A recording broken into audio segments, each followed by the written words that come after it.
Welcome to Business Coaching Secrets with Karl Bryan. If you want to attract new high-end coaching clients, fill live events, and build a wildly profitable coaching practice where business owners pay, stay, and refer, you've come to the right place. In this podcast, Karl provides his keys to the kingdom for finding and signing high-paying clients and building the coaching business of your dreams. Here we go. Ladies and gentlemen, boys and girls, coaches around the world, welcome to another episode of Business Coaching Secrets. It's your boy, Bro Dog, here with none other than the man, the myth, the legend, Dr. Karl Bryan. Welcome back. Not a doctor, folks. Not a doctor. Road Dog, how's it going, Shoots? Like, every time you just rip it right away from me. I really enjoy calling you a doctor. I know you do, Shoots. I know you do. But I got to make sure there's some folks out there that have earned that title, and I don't want to upset the poor buggers. So there you go. How's it going, Road Dog? What's happening, Shoots? We missed you last week, bud. We missed you. I know. I appreciate that. I had a ridiculous week of heavy training stuff, which is some of the stuff I'm going to get implemented in the next 2 weeks inside of my own business. And holy smokes, dude! Like, it's all about a paid workshop model. And wow! Like, comparing the stats from a basic webinar to that, unbelievable. So I'm excited. I love learning, as you know. You're in the same boat as me. We're in that same boat, learning, and it's just a beauty. So I absolutely love it. That was a client calling Road Dog right there, folks. See, that's right there, happened. Just like, what is going on? Nice. It's working on cue, Shoots. Yeah. All right, buddy. What do we got going, man? Hit us. All right. Where do I begin? Well, let's start off with something actually that we touched on a couple weeks ago. This is all with sub-branding, right? So a couple questions on sub-branding. Can you explain what it is? I guess before we dive straight into it. Like what does that mean? What is sub-branding? And then how do we use it? Like, and specifically, how do we use it with coaching clients? Okay. How do you use it with coaching clients? Well, I don't know. Sub-branding is just, okay, the main brand, let's call that Coca-Cola, creates a subsidiary, right? That'd be a derivative. I don't know. A subsidiary brand. So Diet Coke, maybe Cherry Coke, maybe something, but Diet Coke would be the huge success story. And the goal is just to create like a new audience to connect with. And it would be those that don't drink Coke because they worry about gaining too much weight. By the way, there's a quote out there that says, "I've never seen a skinny person drinking Diet Coke," which I laughed my butt off at. By the way, might have to send that in an email. But anyway, so just think Coke and then think Diet Coke, and then there's I'm not totally familiar with Coke, but there's Cherry Coke, Coke Zero, I think is something. It's got zero something or other, zero caffeine or zero calories, or I don't even know what it has, but it's got zero something, which is, so somebody who wouldn't do Diet Coke would be Diet Coke's got something in it. Clearly, I guarantee Coke Zero's got none of that, right? So consumers trust the primary brand. They're going to be far more likely to try the new offering under the established name versus like Coke, calling their Diet Coke some other name, right? Like that wouldn't be sub-branding, right? So, like, I'm trying to think of some other, like Apple. What do? They have like Apple. They obviously started with the Macintosh, and then Apple. You've seen the movie, or if you're old enough, you remember the Apple II. But more to the point, in this day and age, they created the iPad, the iPhone. In fact, it all started with the iPod. How did it go? It started the iPod, then they went to iPhone, and then they went to iPad, right? And then they went to iWatch, right? So again, a little bit of a like the iPod became the phone, and the iPod became part of the phone, if that makes sense. But anyways, that's kind of like FedEx. What did they create? Like FedEx Express, FedEx Freight.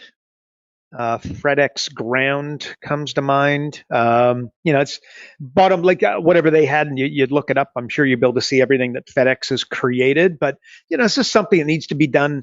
I'm going to say very strategically. And for every example of success, by the way that FedEx and say Coke is the poster child for it. Many have done it poorly, and that the poster child of doing it poorly would be Richard Branson, who again is a business stud, but that doesn't necessarily mean that he's done everything right. Hasn't made some boo-boos. Like Virgin, they built like a insurance business. They were doing like balloon flights, Virgin drinks. I remember that. They had a comic book not comic books, but like a series of comics. Virgin Poker, I believe, was a thing, right? Like it's just so the Virgin brands kind of got ADHD, and that's not the right roadmap that you'd be looking for. In fact, if you want actually another case study for it, I wrote about this. This would be a long time ago now, though. But the Holiday Inn created an upscale version, and they called it Holiday Inn Plaza Crown, or no, Holiday Inn Crown Plaza, right? It went absolutely nowhere. And then what they did is they changed it up, and then they took away the Holiday Inn. They just called it Crown Plaza. So no doubt you'd be familiar with that. So they got the Holiday Inn budget, and then they've got Crown Plaza high end, and they totally disassociated Crown Plaza with the budget Holiday Inn, and made a huge difference. It was going nowhere, and now again, if you've heard of Crown Plaza, how's it going? And the answer is well. So that's it, Rodog. I don't know. The list of companies headed up by very smart people that have done it poorly would be what I'd probably guess would be a long and distinguished one. Chevrolet, I think we talked about Chevrolet there, a couple weeks ago, and that's how to not do it. Again, what is Chevrolet? Like a Cadillac is a Chevrolet, a Corvette is a Chevrolet, and then I think it's maybe the Bolt, right? Or the Bolt is it with a V? Bottom line is they've got it's everything, right? So that when I say Ferrari, it means something to you, right? When I say Porsche, it means something. When I say Harley Davidson, it means something. Chevrolet is probably not going to get that from you. And again, this is people that are significantly better at branding than I have used that as their example. So check it out. So look, but before we go, so if you are going to sub-brand, maybe again, like your coaching client, like they're considering a sub-brand, they've got a decent company moving along. Firstly, is it an organic fit, right? So is it an organic fit for their existing business? Think Coke and then Diet Coke. It's an absolute natural, right? When you think Virgin, like, do you think that, Virgin, which is a record company originally, this is where they made their money. Do you think like balloon flights, is that an organic fit? And the answer is absolutely not. That's where the ADHD kind of comes in. So is it an organic fit? Does this solve an existing problem in the marketplace? Again, people want to drink Coke, but then they don't want to gain weight. So enter Diet Coke with literally diet in the name, right? Like you don't need to know anything about the ingredients in Diet Coke. And you know that is for people who don't want to gain a ton of weight by drinking a can of Coke, right? But want to enjoy the taste. So that would be, does it solve an existing problem in the marketplace? And then importantly, what's that? 1, 2. So third question would be like, do they have enough resources, right? Because again, do they have enough people? Do they have enough money? Would be important. Do they have distribution? Like think Coke and Diet Coke. They're already dropping off the Coke. So all they got to do is drop off the Diet Coke. More importantly, they got to get shelf space, by the way, different conversation, but they've already got distribution. They've already got their invoice out. They've already got the account. They've already got the driver. They're already showing up. So that's a natural fit. But do they have distribution, and do they have bandwidth? Again, in a smaller cut, like we're talking about Coke and Chevrolet, forget these guys. You're dealing with the local chiropractor. You're dealing with the local physiotherapist, the local landscaper, the butcher, the baker, the candlestick maker, right? Like, are they going to have it? And the answer is probably not. That being said, could be done. This Road Dog in finish, like here's what might be important. I'm going to saying the second business eats the first. Okay, so again, everybody, if you follow anything we put out there, multiple streams of income, you know my opinion on that, right? Like it's a mugs game. The guy selling you multiple streams of income or the gal selling you multiple streams of income, I bet a lot of money that they don't have multiple streams of income. And if they do, they got really lame multiple streams of income, right? The richest people in the world, Jeff Bezos, Bill Gates, Mark Benioff, Michael Dell, these types of guys, they go all in. And then once they get one thing established, so my rule of thumb is get the $5 million gross revenue and then start talking to me about multiple streams of income, et cetera, and sub branding and other, going into something different. That's the rule of thumb. So the second business eats the first. So what you need the second business to feed the first. Okay. And if you're wondering what yeah, look, those are the three questions. Is it an organic fit? Does it solve an existing problem in the marketplace? That might be the most important question there. And then resources? Are they resourced up enough? Do they have enough resources, people, money, distribution, bandwidth, et cetera, to be able to allocate to its success and not taketh away? Is it going to be not just addition, but I want multiplication, right? Like that's what we're really looking for. And a way to do it, if Jeff Bezos is speaking, and again, this is something I've said before, but I'll say it here. He looks at how did Amazon Web Services come about? Looks at his profit and loss, looks at in the expense column, what are the top expenses in the company? By creating a company in that, business right there, basically he automatically becomes the best customer of the new company. So it's automatically going to become not so much profitable, but a good idea, provided they have the resources and the bandwidth, which they clearly did. And now Amazon Web Services will probably become a bigger company if it hasn't already than Amazon as a whole. So anyways, Road Dog, second business needs to feed the first versus second business eating the first. That's super important. So yeah, that's sub-branding, bud. What do you think? Eat versus eat. Look at you, Shoots. You. It's like you knew that was coming and you rehearsed that. I could see you saying that to yourself in a mirror. The what? What did I say?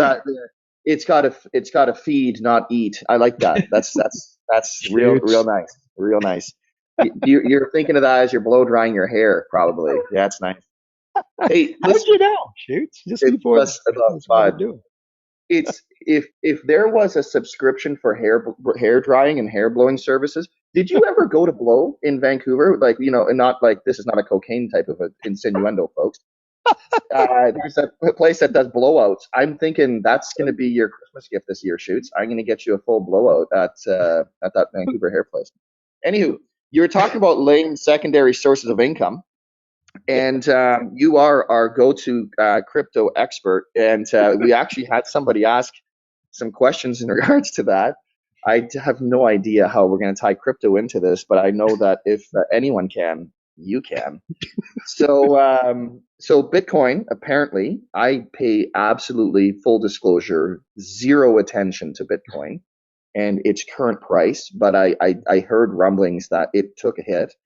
But where do you see Bitcoin going? And then I guess more importantly, with all the current events that are happening, is there a tie in there somehow for business owners that they need to be aware of as well? Answer. Well, okay. If you go to your Facebook feed, especially if you're in our world, business coaching, and how many guys have gone full blown crypto? And do you think they might be regretting that decision today? And the answer is yes, yes, and yes. I mean, again, Tesla, remember for a period of time, Tesla accepted Bitcoin to pay for the cars, and then they changed their mind, right? Which, by the way, that was a bit of an inflection point for me where I went, oh, dear. So that, you know what I mean? Like, that's like, should you be doing like Gary Vee? You follow Gary Vee, all he talks about nowadays is NFTs, right? Well, and that's fine. And, Gary Vee, he's worth a few bucks and he can afford to play long ball. So if you were, Road Dog, if you were accepting Bitcoin, and there are business owners that were accepting Bitcoin, they just got pummeled, right? So I think that's where it is. But look, I've said it many times, stop looking at the price, look at the regulation. That's going to tell you, you know what I mean? That's what I would be paying attention to. And also look at the trends. Like big money's made in trends. We've talked about that, so think, are we living in an aging population? The answer is yes. Okay. So something like anti-aging would not only be a trend, but something that you're not going to stop. Okay. So my metaphor of surfing, a good wave, I can surf. A bad wave, I look like an idiot, right? But a really good surfer could take a bad wave and make it look good, right? So the wave is more important. So think of the wave as the industry. Think of the wave as anti-aging. So trends, like, there's obviously like the trend to swayed. I don't know if it's swayed, but like obviously you took a little bit of a hit. So if you changed your mind on Bitcoin due to recent turn of events, you're not totally stupid and you're not like a lightweight that's not committed to the whole cause. You're being intelligent, right? Like when I read financial statements, I look for three things. Well, there's a lot of things I look for, but when we did our training recently on how to read financial statements, comparables, relationship, trends, those three words, right? So without going down that rabbit hole, trends matter, right? So again, you're crazy to think that you're all in on Bitcoin and it's going to be amazing and it's going to go to 100 grand and you don't care if it's 30 grand today or 20 grand today, 10 grand today, that it's going to, it hits 60 and it's going to 100,000. Okay, for you not to be looking at the trends, for your client to not be looking at the trends, because at the end of the day, as a business coach, your client's going to ask, right? And if they're not asking, believe me, they're thinking about it. So this is something you might want to have a little bit of a conversation in and around, right? Um, like again, look, Warren Buffett and Charlie Munger, right? They'll tell you that they want to avoid things that make them look stupid, things that are evil, um, and things that make them look bad in comparison to others. I believe that's kind of the frame, right? They say Bitcoin does all three. Like it's stupid because it could go to zero with no hedge to stop it. But the stock market can't go to zero because it's backed by the companies that are always going to want to profit, right? So it could totally go to zero and there's nothing to stop it, right? And that's not me. That's have a look, right? It's evil because it undermines the national currency system, which at the end of the day, you can fight it, you can love it, you can hate it, but we need it for sanity and control, right? So like the end. It's not, Bitcoin's not going to go and replace the existing monetary system. And if it did, it'll be 100 years from now and we'll all be dead and dusted, right? So, and then look bad in comparison to just, making decisions like China banned it a long time ago, right? Like, does that make us look silly, as in like North America for, not banning it straight away and letting it kind of go? I don't know. And again, I don't necessarily agree with everything that Charlie Munger and Warren Buffett say about it. But I can tell you that they're a hell of a lot smarter than I will ever be.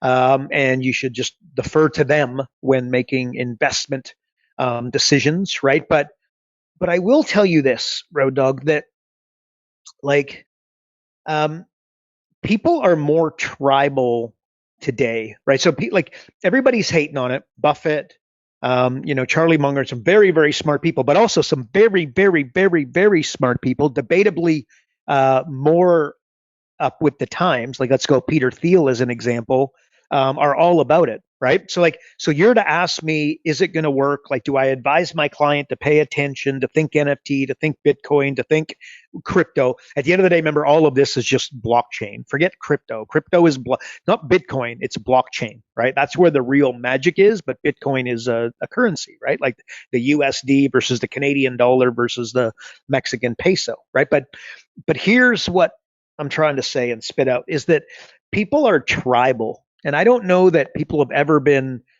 as tribal as they are today. And I think again, the lovely pandemic that we've kind of, skirted through here, I think brought that on. Like I'm a mad Toronto Maple Leafs fan, right? And like if I watch the game, right, they just lost in game 7, which I was at, by the way, very unhappy. But whatever. If there's like a high stick, and if it's anywhere near 50-50, I am absolutely 100% on the side of the Toronto Maple Leafs, right? Or if it's the high stick, but on the other team, and it's anywhere in 50-50, I'm going with the Toronto Maple Leafs. Like I'm totally, tribal in that. Like I'm totally a one-eyed supporter, right? So all of us are the same in varying degrees, and people are like this with their religion, with their political party. It's think just recently as we've gone through, hate to even talk about this, but like think vax, right? Like you're either totally against it or totally for it. Masks, you're either totally against it or totally for it. It's Trump and Biden, totally against them, totally for them. There are very few people are just like a little bit in between. Tony Robbins in our world tends to bring out that same thing, right? Like where people just absolutely can't stand him and think he's like a slimy sales guy. And then other people absolutely live and die out of, every word that comes out of his mouth. Not a lot of people live somewhere in the middle. It's kind of one or the other, right? So hang on, let me come back to Bitcoin. Like the truth is, right, there's a distinct, why did Tesla stop accepting Bitcoin, right? There's a distinct lack of utility, right? So like Buffett will tell you, like if you own all the farmland in America, he'd buy it from you because he could sell the crops and get a return, right? So that's utility, right? Like has a use. If you owned all the apartment buildings in the USA, he'd buy them from you because they could house people, they'd pay rent, get a return. They have utility. But Bitcoin, at the end of the day, he says he won't buy it for, $25, right? Like he's out there. He will not buy it under any circumstances because you can't do anything with it, right? Which, by the way, he's correct. Like, again, you could buy a Tesla and now you can't. There was a utility there with Tesla, and now there isn't, right? So I, I don't know. Like, so if the alien that's just trying to get home won't accept it. And again, and he's like if there was a prototypical crypto guy, I'd have to say we'd all agree that it would be Elon Musk. I don't know. I think there's a bit of a problem there. Like in that, where's the utility? Why is there no utility yet? How have they not? Yeah. Why is it not being accepted? Why can I not go to the convenience store, the shopping center, and buy something with Bitcoin? And I'm not asking that. It's a rhetorical question I'm putting out there, but that would be an example of utility, and it's not there, right? So, if you wanted a parallel, like high-end art might be your comparable, right? So, does it have utility? Does it have use? To the right person, absolutely. But to the wrong person, definitely not. Could you live with it? Could you live without it? Except, it doesn't really have a hedge behind it. The way that what do I mean? Like the stock market has the companies behind it. The stock market can't go to zero, right? Every company that's ever gone public would have to go to zero in order for that to happen. And clearly that's not going to happen, right? The opposite happens where you got the S&P 500, where you get the 500, like that's the index. You got the top 500 companies. And then when number 500 falls away, the next one comes in. So you've always got the 500 companies in there. What are the 500 top companies in the world always going to have in common? And that's that they're going to want to grow, that they're going to want to, become more profitable. They're going to want to make more money. The CEO does, the staff does, the company does. Certainly the stock, the shareholders do to a fault, by the way, which another topic. So I don't know, but if you prescribe to and I do to the utility conversation, like, so you're looking for regulation, but also looking for utility. Like now it's time to say, okay, now they're allowing this thing to exist. Is there, what's the use going to be? What's the hedge? That Terra that went to zero, it was hedged against the US dollar. And then like a thing literally went to zero, lost 98% of its value overnight, which basically means that it was not tied to the US dollar at all. That was like a really good story that people bought. So anyways, Ethereum is something that you might want to look at in that regard, because again, it has utility, and then therefore, I don't know, that might be something people want to look at, as they're making decisions, advising their clients, following along. But remember, it's blockchain, right? So bottom line, Road Dog, like again, as you alluded to in asking the question, there are people much smarter than I, but it's a topic I wrote about Bitcoin. What does Bitcoin mean for business coaches? It was years ago. I'm going to say 5 years ago, but it's right there on the internet. If you Google my name, Bitcoin, or my name, blockchain, I would imagine that would pop up. And the article said, look, it's not about Bitcoin. It's about blockchain. So you should be spending some time right there. So blockchain's the real magic. I don't know. In closing, Road Dog, I think the tribal nature of it should not be dismissed? Like, as in, is it going to go? Because if you could go and buy Bitcoin and it's 20,000, whatever it's at, let's just call it 20 grand today as you listen. Um, is that, and your goal is to, triple your money. First of all, your clients and you should hire staff members. So you have some control. But that being said, if you're going to go put your money in, Apple or Amazon, what have you, you might be able to do really, like some people did some insanely well with crypto. The smart money, the smart ones got some money out, of course, but just picture crypto as a political party. Like, how we have the Greens, Road Dog, right? Picture crypto as a political party. Holy smokes, would that attract a passionate, niched group of people that would, like, I don't know, I'm going to say die for the cause. Like, I really believe that. So, if you don't trust, like, here's the question: do you trust the government? Right? If you don't, then I think you love Bitcoin, and like that's what it's kind of, what I mean, a hedge against. Are they going to continue? You know what? People smarter than I follow that, but I could totally see crypto again. Don't Bitcoin is not crypto, right? And Bitcoin is most definitely not, like, blockchain is the foundation. That's the utility. That's what's going to change the world, not Bitcoin. And maybe Bitcoin will, and maybe it's going to become, the global currency to do. And there's going to be these, boats in the middle of the ocean that are like massive ships with populations of 5,000, 10,000. Well, people will live on them, and Bitcoin will be how they'll use their money, and they'll never leave. I don't know. Maybe that's going to happen. Maybe it's not. I don't know. Maybe aliens will land on it. Maybe Elon Musk. I don't know. But, if you don't trust the government, I think that crypto world is kind of for you. But the passionate following, Road Dog, just think of the way that the Green Party established itself, how the crypto party could establish itself. And then what would that mean, right? Like, where would it go?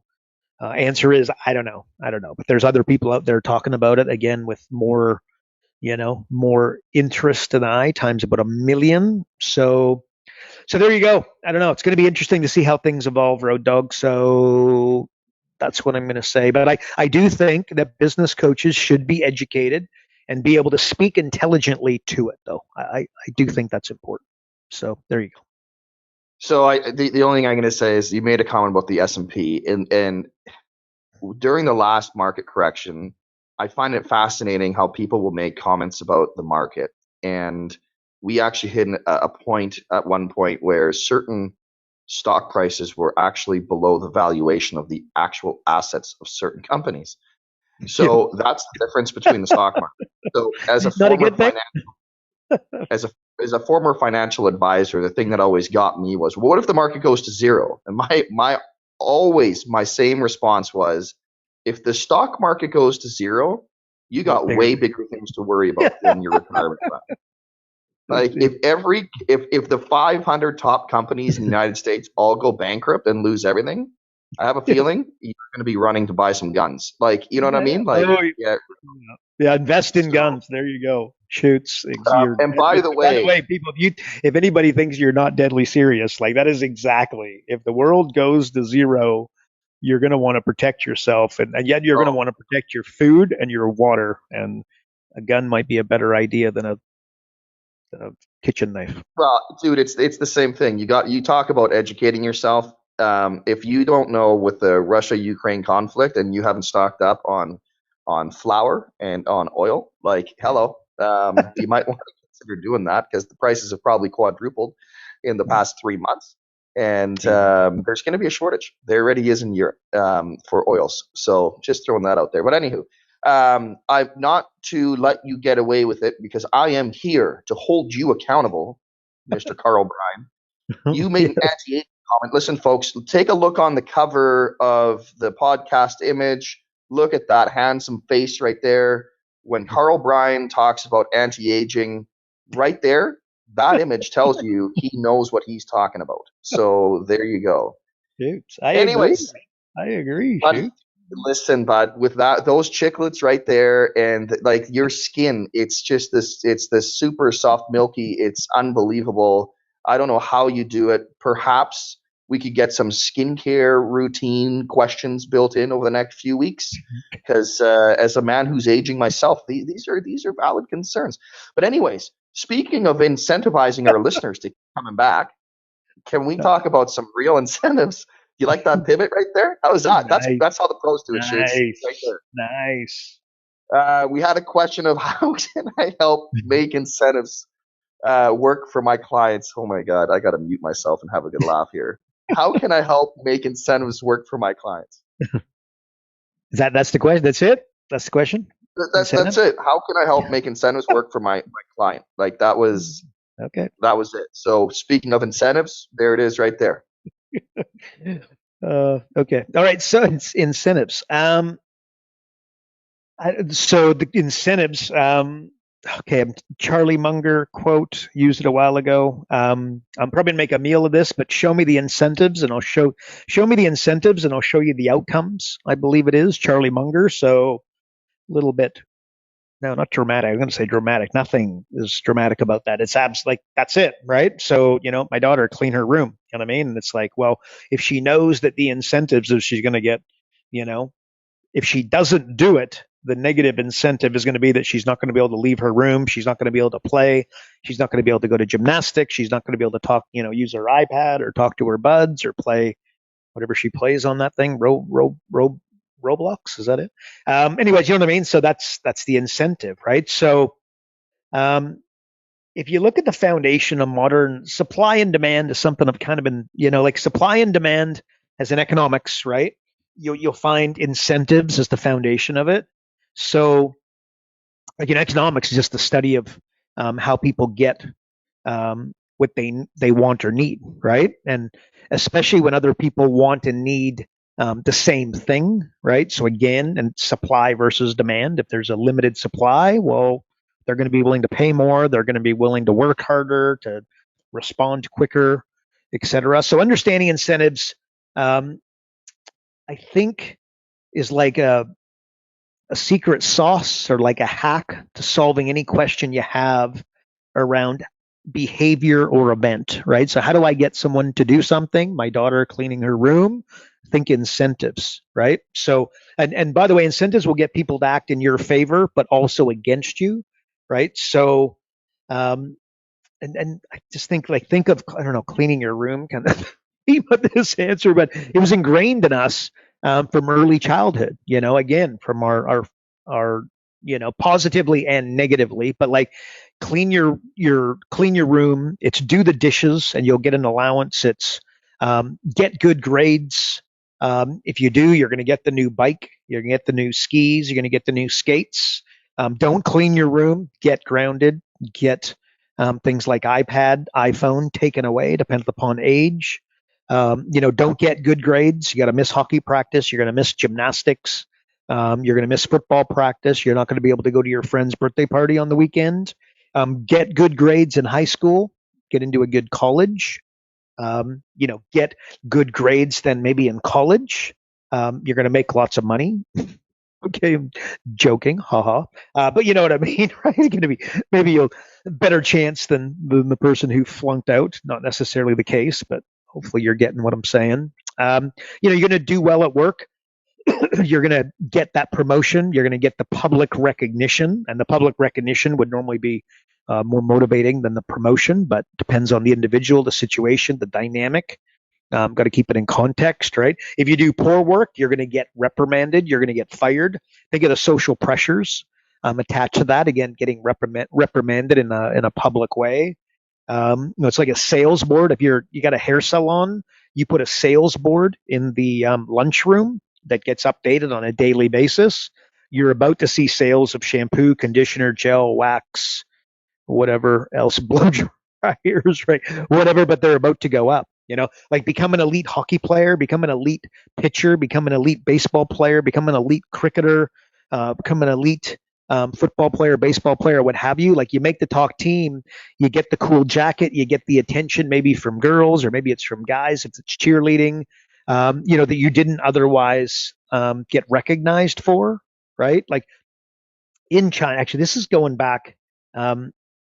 In China, they introduced a one child per family law, and like the black market swelled with abortions because people didn't want females; they wanted boys so that they will carry on the family name, which ultimately is an incentive, right? And they wanted them to work as well, by the way. And if that didn't make you throw up in your mouth, there was a thing like where if you hit a pedestrian and they didn't have insurance, you were required to pay the medical bills of that individual. So people were reversing back over the person to make sure that they were dead. And by the way, true story. And you Google that and you'll see it right there. But the negative incentive of the medical bills for life, no thank you, made people do this, incredibly heinous crime, right? So, hopefully you're getting the like incentives. That's the foundation of anything that you want to get done. I'm going to say positively or negatively because again, it works in the other way. Like you next time you watch a webinar or a live training and they say stay to the end and we've got something for you, or if you buy today, here's the bonus. Like that's why it's happening. And so often I'll see somebody who's inexperienced and like, oh, I hate it when they do that. That annoys me so much. Look, this is just like found, to be like scarcity, right? Like I'll talk to a coach all the time and they say, oh, I don't like using scarcity when I sell my coaching, right? Because it just feels fake and I think people see through it. And I'm like, you can only take on 15 one-to-one clients. They say, yeah. And I go, you have scarcity. Now you just bring it to the surface instead of hide like as though it doesn't exist. You absolutely, as a one man or one woman show in the business coaching world, you've absolutely got scarcity. You're crazy not to push it forward and talk about it. Again, that brings on, you'd see supply versus demand incentive, right? So people will stay to the end to get the surprise because they're driven by uncertainty and everybody loves surprises, right? Well, they say, actually, Tony Robbins says this. He says, put up your hand if you love surprises. And everybody puts up their hand, literally everybody. And he goes, that's not true. He goes, you want the surprises that you want. The surprises that you get that you didn't want, you call problems, right? So it's kind of, funny. But anyway, but people will stay to the end is the bottom line. So, thinking, Road Dog, I think if everybody starts thinking by way of incentives and, you're working with your clients, how do you do it? It's right there. I think supply when you're thinking incentives, again, show me the incentives. I'll show you the outcomes, what Charlie Munger says. Think supply. It might be, for the higher level intellects or the economics or the folks with a financial background, thinking economics versus incentives might help you. And just thinking supply versus demand. And by the way, you might find this really, really naturally. Maybe it's something that doesn't come so naturally. Just you'll get better at it over time. Just get a little bit better every day. I talk about that all the time. It's not about hitting home runs on Tuesday, Wednesday, Thursday. Often that's a recipe for disaster. Well, not disaster, but like an extreme diet doesn't last. An extreme workout routine doesn't last, right? Going for, a 5-mile jog, depending upon your weight and your athletic ability, but that's something that could be, till the end of time. Like not eating after 7 o'clock is something that everybody could stick with, right? But an extreme diet like keto, vegan, how many times do you know somebody that goes vegan, goes keto, goes this, goes that? In 3 months, are they still on it? If not in 2 weeks, right? So I don't know. That's just, a little bit better, a little bit better, a little bit better, a little bit better, a little bit better. Maybe if you take a penny and you double it every day for 30 days, on day 30, I think you got $5 million or something like that, right? You got a massive number that before we started, you hadn't heard that, you never heard that example. If I said, do you want 100 grand or do you want me to double a penny every day for the next 30 days? 9.5 people out of 10, I would dare say, take the 100 grand. But the 5 million versus 100 grand, you made a very poor decision. So, just at helping your clients do the same, so I don't know, incentives. It's the foundation of modern day supply and demand, which is effectively what's economics. Get them working in your favor. So that's what I'd say, Shoots. And then really there's three types of incentives. There's economic, social, and moral. Economic, let me give you an example. If you make a sale, you'll get paid $1,000 commission. If you do not make this sale, you will not make the $1,000 commission, right? So if you work hard, you're going to make extra money. You're going to get paid. Like that would be economic. I think that's pretty basic, right? And then there's moral. like, wearing a mask, getting the vax might be the ones that are kind of right now. Like, just think of how that all played out, right? And then it's like wearing a mask isn't about you protecting you, because that's like, I'm not worried. Well, no, it's about protecting other people, and other people who are vulnerable, people with bad asthma, people that are, you know, that have grandparents living in their home, that sort of thing. So that's how they get you, that there's that moral incentive, not breaking the law due to the consequences would be, like a moral incentive. And then social would be like hygiene, like brushing your teeth, wearing deodorant, just generally being hygienic, would be like the forefront. Like, think of like Tesla, how it really got going. You might not even remember this, but it was like a social responsibility movement to a large degree, right? With the electric cars, right? Or maybe it's going to church. It's the right thing to do, right? Um, yeah, and I'm thinking like a business like Tom Shoes, right? So you buy a pair of shoes and then they give a pair of shoes away to a child in need, right? Like that right on the back of moral incentives without question. So yeah, those, so again, just thinking about, economic, social, moral, but I don't know that there's all incentives will fall into, one of those three categories. So start using them in your favor, using them in your client's favor. That's like, the well documented that, you do things right, but it's more important to do the right things. I don't know if I'm making a meal of that, but it's like, doing things right. You really got to be doing the right things significantly better. Think of the example of trends, right? You could work really hard, but be in the wrong industry, or you could be like pretty average and working in anti-aging, and having an aging population that is not going to stop no matter what you do. That's an example of an industry with a massive trend, like a 5 foot wave in the ocean that could take a really bad surfer and make them look pretty good, right? So I don't know, Road Dog. That's incentives. I do think we kind of started off like people spending some time, business coaches spending some time and understanding just incentives and how important they are. Like, again, Charlie Munger, I started with that. Show me the incentives, I'll show you the outcomes. I think that, sending people's reticular activating systems in that direction and helping your clients do the same. And when working with your clients doing that, I think that would be pretty good use of time. You talk about doing the right things, Road Dog. That might not be a bad idea. So there you go. Can That's I what add I to got. that, Carl? What do Yeah, you I think? just want to add to that. Yeah. You talk about economic, social, and moral. Yeah. The only thing I'm going to say, know your niche, know your audience. Which Yeah. one of those three is most important to that audience? Because Nice. on some of them, you talk about Tom's, great example, right?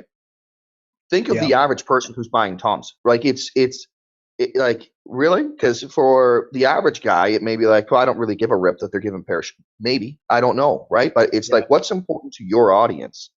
And 100%. if it's a moral type thing, then make sure that your incentives align with that.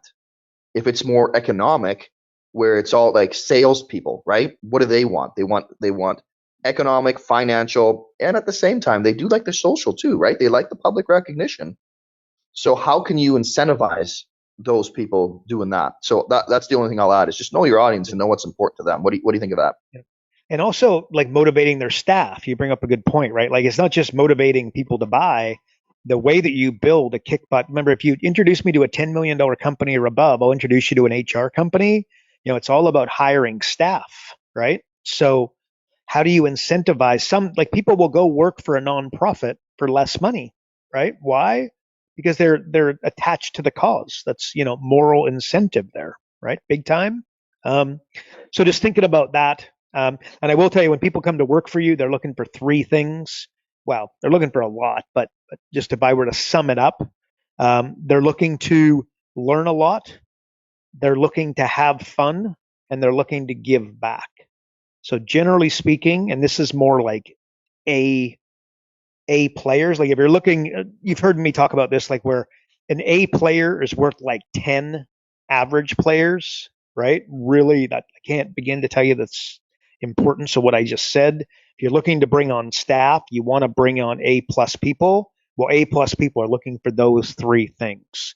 It's not, there's four things that motivate people: rank, recognition, prizes, money. Money is fourth by design, not by accident. It's rank, recognition, prizes. I think prizes and competition, and then money is fourth. But of course, that's assuming that they're living up, above a certain, it can't be below poverty level, right? Well, then money is everything, because it becomes the hierarchy of needs, it becomes safety, right? It becomes, so it's a bit of a rabbit hole, but that's something to think about there, Shoots. But it's not just about your clients, it's also about your staff, because if you hire the right people, or forget staff, let's think partners. Like if when you go sit with somebody at the Chamber of Commerce and you start talking about you do business coaching, not just because you want everybody to make lots of money, but you do it because of the death rate, the bipolar, the depression, the suicides, the separations, the divorces, the breaking up of the family, the what ends up happening to the kids after that. Like if you take that moral incentive route, you might get a whole, I guarantee, frankly, with the average JV, you'll get significantly further than if you walk in there and say, hey, for every client you send me, I'm going to pay you XYZ. Like, Road Dog, that is a huge mistake that coaches make, is that they go in to form a joint venture, and rather than, sharpening up their story and talking about why they do this, and going into, the types of things, the moral incentive, they go to the economic incentive to say, hey, if you send X amount of people, this is how much I'm going to pay you. And generally speaking, that's not going to work. And by the way, a combination of, two or three is going to work better than, one standalone, because maybe they want to make money, but they also agree with you. They come from a divorced entrepreneurial family, that's going to be highly motivated to them. Or maybe they have somebody like me. My big brother committed suicide when I was 16 years old over a business failing. You could imagine that's going to get some attention from me. The end, right? Well, what if they also know somebody who committed suicide? That moral incentive might get you significantly further than the economic, but tied together could get you the deal done. So hopefully everybody's picking that up. Can I just say also, JVs, what are they? They're partnerships, they're relationships, right? Like Nice. it's not a financial transaction. And so stop treating it like a financial transaction. So Nice. that's the only Nicely worded. throw that. So man, I feel like we could go down a rabbit hole on this one alone, but I think we'll leave it there, because there's so much to it. Like, it's crazy. Like when you take a look at just, I love where you're going with it, of the why are you doing it, and it's beyond a financial transaction. As long as that's you. If you're the financial transaction person, that's cool too. You're just going to have different JV partnerships with people that are more like-minded like you. So and that's okay. Right? There's nothing wrong with that.